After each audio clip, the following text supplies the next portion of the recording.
கேட்டாங்க. ஆமா நான் முஸ்லீம் தான் சொன்னேன். நீ உருது பேசியா கேட்டாங்க. ஆமா உருது பேச தெரியும். அப்ப எதுக்கு உன் மேல கம்ப்ளைண்ட் பண்ணிருக்காங்க, நீ முஸ்லீம் கிடையாது அப்படின்னு சொன்னாங்க. நீ அவங்ககிட்டே கேளுங்க அப்படின்னு கடைசியில் அவங்ககிட்ட தான் கேட்டாங்க. அந்த கேஸ ஒண்ணு இல்லாம அனுப்பிச்சிட்டாங்க. ஏன்னா இவங்களுக்கு என்ன பிரச்சனை பாத்தீங்கன்னா, எந்த முஸ்லீமும் ரட்சிக்கப்பட மாட்டான் அப்படிங்கிற விஷயம் எல்லா முஸ்லீம் சொல்லியிருப்பாங்க.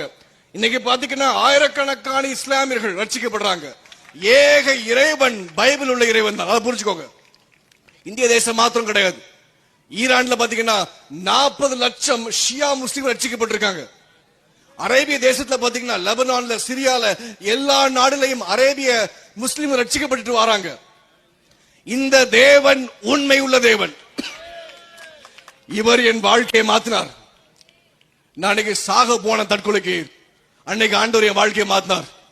படிக்க வச்சார், வேலைக்கு சேர்ந்தேன், சொந்த சம்பாதித்துல வீடு வாங்கினேன், காரு வாங்கினேன்,